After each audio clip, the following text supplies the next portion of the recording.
Hello and welcome to another edition of Truth is Making a Comeback, a production of LibertyNation.com. I'm Lisa K. Donner. On today's episode,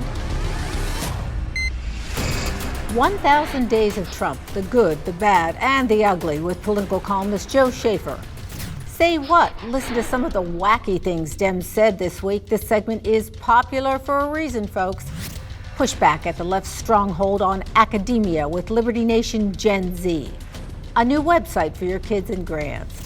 Fashion tyranny. The houses of haute couture are fed up with the PC culture. And 1,000 Days of Trump, a video retrospective that you won't want to miss. All this and more on Liberty Nation TV. Stay tuned.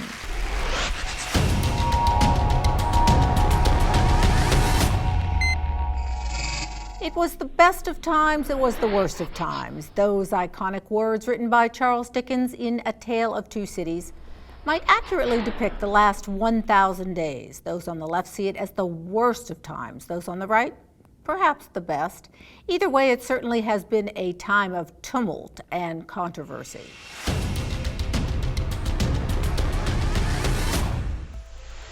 Joining me now with a report card on the president's time in office is our national political columnist, Joe Schaefer. Hi, Joe. Hello, Lisa. Well, I have to tell you, your article's running pretty hot and high today. So you obviously had a few very important things to say. What's your, in a nutshell, takeaway about Trump's first 1,000 days? Well, what I tried to specify in the article that it's about his America First agenda. That's what it was about when he was elected, and it's even more so about that today. And to me, the great achievement that he has made is sticking true to that agenda for the most part, especially on border security, tariffs, and getting us out of the interventionist wars that we've been in for 30 years. The Syria thing today, he's really stuck through to his campaign promises. Yeah, it's been rough sledding, though, all along the way. You know, there's been opposition, resistance. How has he been able to kind of accomplish things despite the constant backlash? And let's face it, it's a little more than usual, really, in Washington. That's understating it, to say the least. It's been unprecedented in American history, I would say, at least modern American history. Not only are the Democrats pulling every stunt they can, including impeachment against him, people in his own party who are supposed to be on his side of the aisle have been undermining him every step of the way. Paul Ryan, who's now gone, promised him the wall, according to President Trump, if he signed Ryan's bloated spending bill in 2018. Trump signed the bill, didn't want to, and then Ryan welched on the deal, if you believe Trump's account. And it is believable. So he's had Democrat opposition, Republican opposition, deep state opposition with the FBI, with the CIA, this whole impeachment thing, whistleblowers on phone calls. It's amazing what he's had to put up with. And yet he's used tariffs very effectively as the chief executive. He's used that to negotiate better trade deals. He is pulling us out of Syria, and the deep state is howling. The establishment is howling over this, but he's doing it. And he is committed to border security. He's diverted some military spending towards that. That's letting people know the wall is going to happen. He is going to he's still committed to the wall despite all this opposition. It all bodes very well for his agenda. Okay, what about promises made versus promises kept? I mean, what stands out for you Trump the candidate versus Trump the president? What's he been able to accomplish? I'm a glass is more full than empty guy. I take into account this unprecedented opposition, and I know there are people who are like, well, we don't have the wall yet. But it was never going to be easy. It was going to be very difficult. Like I said, the Republicans in Congress have probably done more to thwart that than the Democrats. But he's taken some military funding and used it towards wall construction. He has a chance to get his kind of Republicans into office. You have Corey Lewandowski mulling a run in New Hampshire, Chris Kobach in Kansas. we have a chance to have Peter Thiel's co-partner Blake Masters run in Arizona against Martha McSally, who is a terrible, terrible Republican establishment candidate. So he needs to get his kind of people into Congress. But as to keeping his promises, I think he's tried. He's trying to fulfill his agenda, and I think that has made his supporters very happy. He needs to get reelected, and he needs to get some people in Congress who are going to help to push things through. You know, it's interesting. Last night, listening to the Democratic debates on CNN, that they were actually trying to make the case that people are out of work, factories are closing, the economy is bad, the little guy's getting squashed. But you know, when you look at all of the metrics, unemployment, GDP, stock market, on and on, you know, it's all good. As the classic Democratic saying goes, it's the economy, stupid. Well, if that's true, great prosperity and strength. Trump has really made some amazing strides with the economy. I do. I think he deserves a great deal of credit. You know, the unemployment picture is better. I included some criticism on this in my article. You have to go all the way down to the bottom for it, and I didn't want to go into great detail because I didn't want to write a 3,000-word essay. But I don't like how he's just boasting too much on this full employment. I agree that we still have serious problems in this country, and he should give the people who voted for him more credit. I think people realize the complex issues he has to deal with here. He has to dismantle 30 years of globalism that has just screwed the American worker over. It's not going to happen overnight. And so when he boasts about the stock market all the time, I don't like to hear that because it sort of downplays the serious problems we do have in this country. 70 to 80% of Americans are living paycheck to paycheck, supposedly. You hear about Americans all the time who don't have $1,000 for an emergency. Right. It's going to take a while to heal these problems. He's doing the right things, but he shouldn't be declaring victory so soon.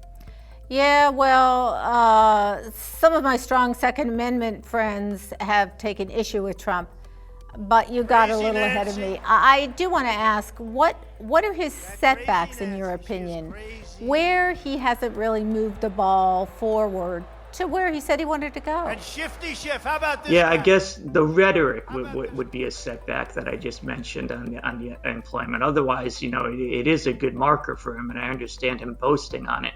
A thing I would say I'd be disappointed in if I was a Trump, as a Trump voter, is he seems to trust these rhinos more than I imagined he would. He appoints John Bolton, who's now gone, but why did he ever put him in his administration? He appointed Elliott Abrams, one of the most notorious neocons of the last 30 years, as a special envoy to Venezuela. That was never going to be a good thing for America, and he endorses his enemies on the Republican side of the aisle. I don't think it's unfair to call Mitt Romney an enemy of Donald Trump based on the things Mitt Romney says. So why did Donald Trump endorse him when he ran for the Senate? It makes no sense. He's endorsing Tom Tillis in North Carolina. He's a Chamber of Commerce stooge. He's a globalist. He's for all these trade deals. I think Trump has an art of the deal thing here where he believes he can work with these people, and he trusts them far more than I thought he would. I would consider that one of actually his bigger flaws so far. Well, having lived here for almost 35 years, I can tell you the swamp is actually quite deep. Thanks so much. That's Joe Schaefer. Read his fine articles on LibertyNation.com, our national political columnist. Thanks so much for joining us today, Joe. Thank you.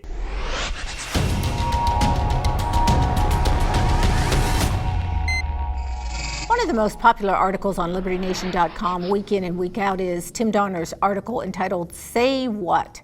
When it comes to wacky assertions and odd comments, the Dems never really disappoint. Recently, the Democratic candidates took to the stage for another 3-hour epic debate. Tim cometh with highlights, along with a few head sewn to the carpet moments by Biden the elder and Biden the younger.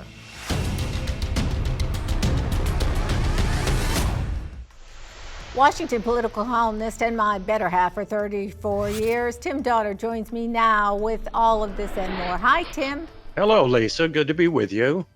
All right, so the bullseye was squarely placed on Massachusetts Senator Warren during the debate. Her compadres kept pounding her about raising taxes, to which she demurred. Well, it's true. It was pretty obvious that Elizabeth Warren would be the new target because she's the new front runner, really. You look at the odds makers and you even look at the polls, and she has pulled even or even ahead of Joe Biden, who's collapsing, of course. And so she became the obvious target for the other candidates, particularly when it came to her multi-trillion dollar, $30 trillion, whatever it is, Medicare for all. So let's listen to her being questioned about a key element of the program and then being criticized by Mayor Pete. Will you raise taxes on the middle class to pay for it, yes or no? So I have made clear what my principles are here, and that is costs will go up for the wealthy and for big corporations, and for hardworking middle-class families, costs will go down. Well, we heard it tonight, a yes or no question that didn't get a yes or no answer. And I don't understand why you believe the only way to deliver affordable coverage to everybody is to obliterate private plans. Well, you know, right there, you could see what an easy target she can become when she basically wants to overturn the entire healthcare system of the country. Lisa, you and I watched a lot of this debate together. I found it particularly amusing that she would cut taxes for hardworking families, begging the question, what about lazy middle-class families? Do they get the same tax break? Yeah, it's funny you said that because she almost sounded like an automaton. She kept saying hardworking middle class, hardworking middle class. And for hardworking middle-class families, You know, I'm not saying that the middle class isn't hardworking, but it just sounded a little canned to me. Anyway, let's move on quickly. Hunter Biden's interview on ABC. Well, he had to come clean, and I will say this, as much as we criticize the elite media, this was a probing interview by ABC. They asked all the questions you would want to ask about how Hunter Biden profited to the tune of millions, perhaps billions, we don't know, of dollars from his father's position as vice president, cashing in on massive deals right after his father had visited the countries that granted Hunter the deals. So eventually you knew this would come out. We covered this on LibertyNation.com 6 months ago. We knew this was coming, but the mainstream media had to be shamed into covering it by President Trump. And now the whole thing has exploded. So let's listen to some of the questions, the obvious questions that needed to be answered that were asked on ABC. Did you and your father ever discuss Ukraine? No, there's no but to this. No, nobody buys this idea that I was unqualified to be on the board. What were your qualifications to be on the board of Burisma? Well, I was vice chairman of the board of Amtrak for 5 years. I was the chairman of the board of the UN World Food Program. I was a lawyer for Boies Schiller Flexner, one of the most prestigious law firms in the world. You didn't have any extensive knowledge about natural gas or Ukraine itself, though? No, but I think that I had as much knowledge as anybody else that was on the board. If your last name wasn't Biden, do you think you would have been asked to be on the board of Burisma? I don't know. Probably not. I don't think that there's a lot of things that would have happened in my life that if my last name wasn't Biden. Did I make a mistake? Well, maybe in the grand scheme of things, yeah. But did I make a mistake based upon some unethical lapse? Absolutely not. Well, at least what the mainstream media or elite media or establishment media has tried to do is to define the terms of this debate about Biden and Ukraine on whether any laws were broken, on whether there was any criminality, when in fact the story here is another typical swamp deal where a connected person gets untold, ill-gotten gains at the expense of the taxpayer, basically with the vice president setting up deals or turning the other way as his son made deals. That's the issue here, not whether any laws were actually broken. Yeah, wow, she really did go after him. That was a very probing, and he sounded like he was trying to come straight at it too. I thought it was good that he said at the end, look, there's a lot of things that wouldn't have happened to me if my name wasn't Biden. I think it was important for him to say that.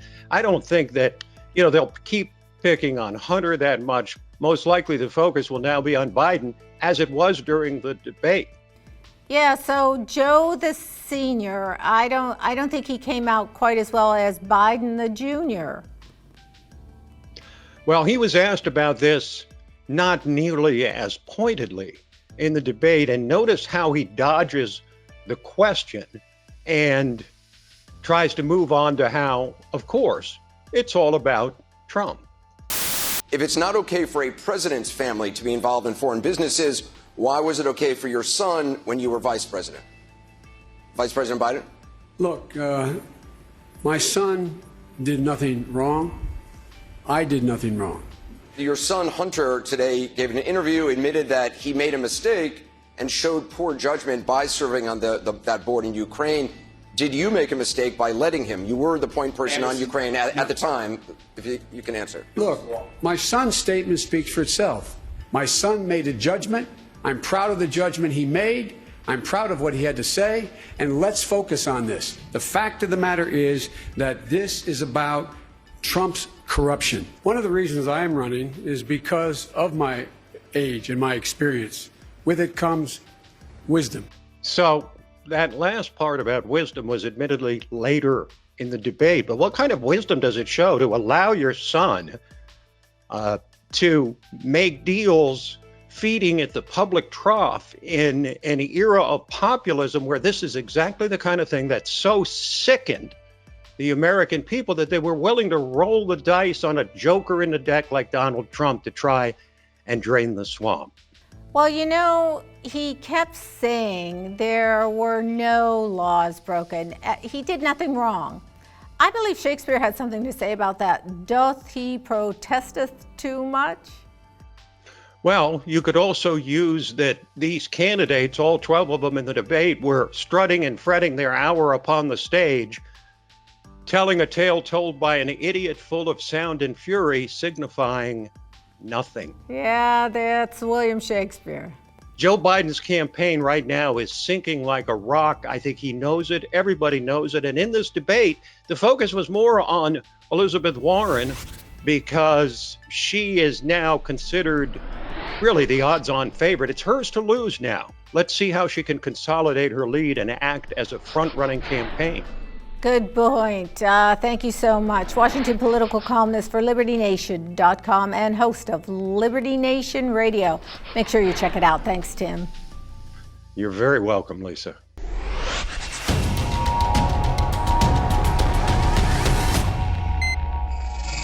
Academia has become a minefield of leftist propaganda. It's frustrating for those on the right to witness the propagandizing of their children and grandchildren. But where to turn, what to do to fill the void, Liberty Nation launched a new website. Just as the school year began last month, it's called Liberty Nation GenZ.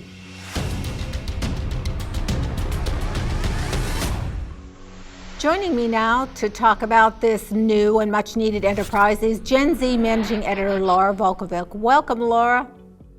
Thanks for having me, Lisa. So what exactly is Liberty Nation Gen Z and what's the purpose of it? Liberty Nation Gen Z, or Generation Z, is basically a news and educational website for children all the way up to young adults. So we cover the elementary school age group, middle school age group, and high school and college age group.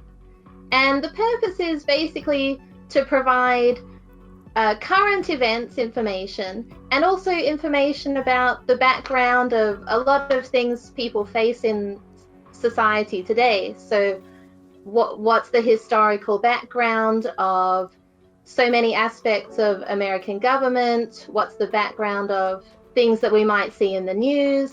So just to give a balanced, fair coverage of all kinds of news and educational topics. All right, so what kind of genres do you have? I would imagine for the younger set, you need more than just the written word to capture their fancy. Right, so we do have articles. There are news articles that are more present day. We also have historical articles. But as well as written content, we have videos. We have some really nice videos up. Also some downloadable worksheets that are available.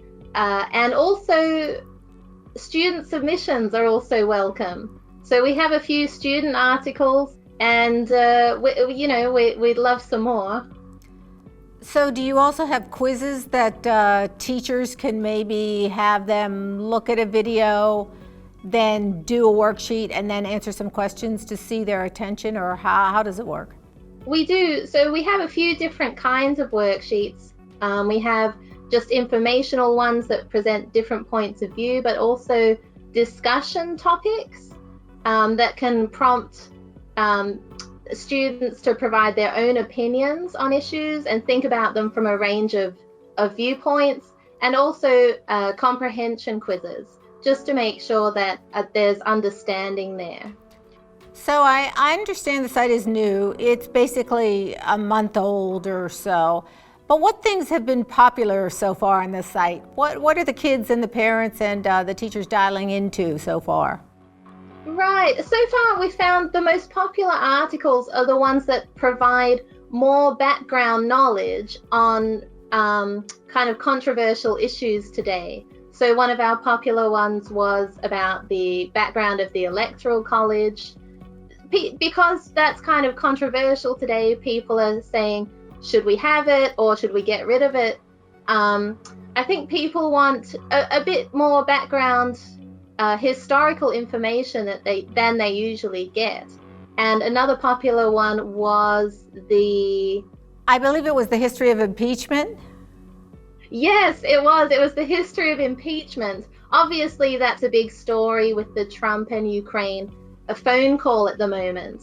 But kids don't necessarily know what impeachment is or the background behind it. So I found that those have been really the most popular ones. You also have things on dinosaurs for the little kids and something called The Spill. What's The Spill? Right. The Spill is a weekly roundup of the current news stories. So if you didn't check the site every day, every week we have a roundup that kind of provides just a little snapshot of all the different events we covered. But yeah, the site isn't only political. We also have science articles on there, all kinds of topics. So it's really not, unlike LN, it's not kind of focused on politics to a larger degree. So how can we see what's going on Gen Z? Well, you can go to the website, which is www.lngenz.com. All righty. Well, thank you very much. That's Laura Volkovic, managing editor of Liberty Nation GenZ. For a quick view, go to lngenz.com. Thanks, Laura. Okay, thank you, Lisa.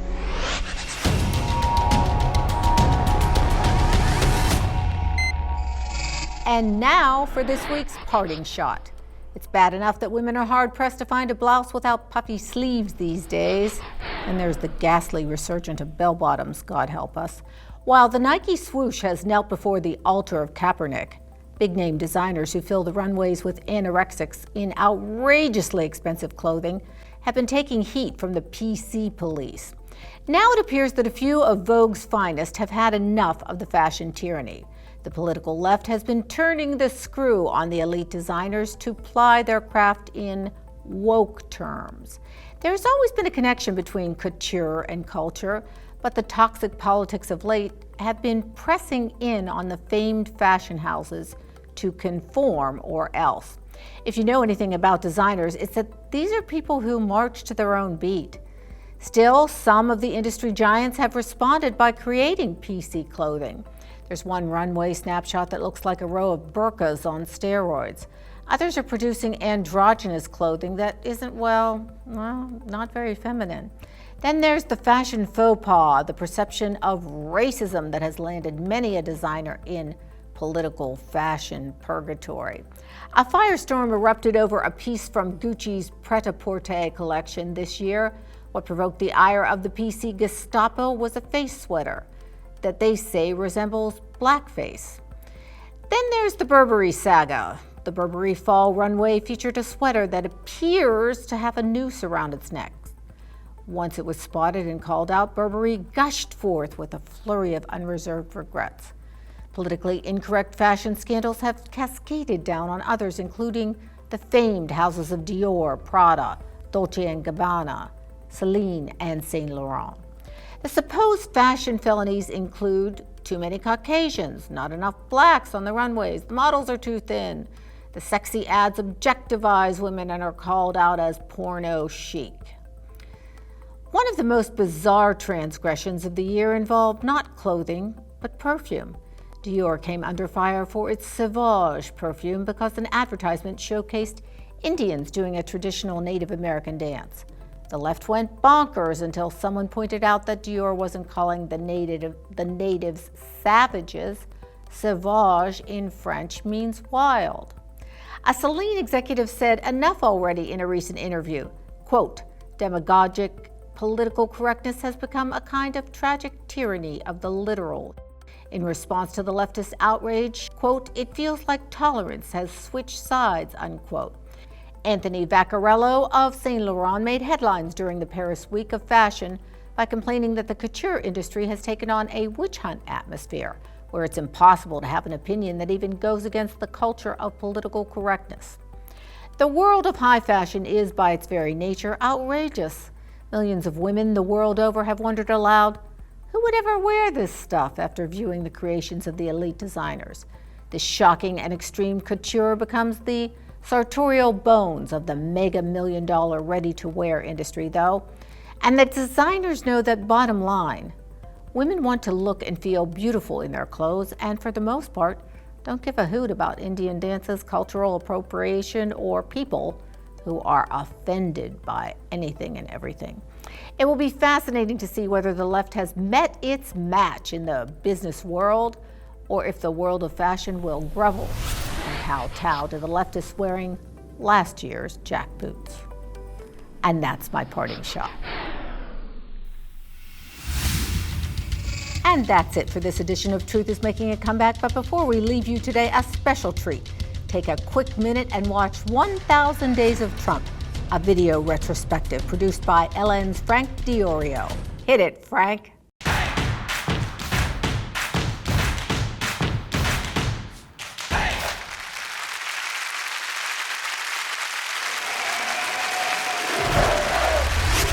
So let me say, it is my high honor and distinct privilege to introduce to you the President-elect of the United States of America, Donald Trump.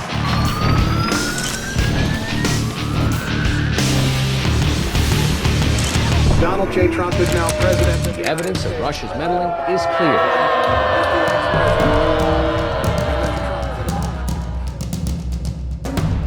There are impeach Trump rallies all across the country. What he wanted me to do was drop any investigation. Case of obstruction of justice. We have two maniacs with nuclear warheads bragging about who has the bigger button.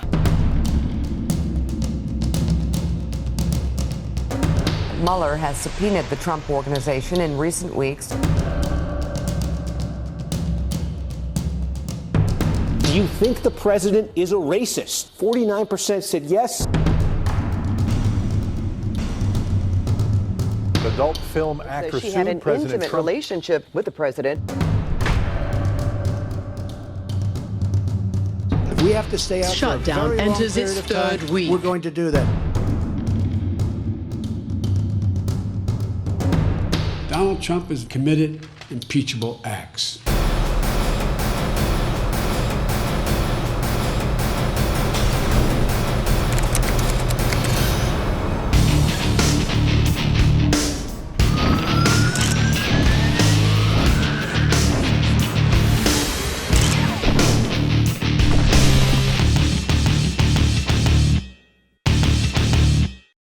Truth is making a comeback. Visit us at libertynation.com.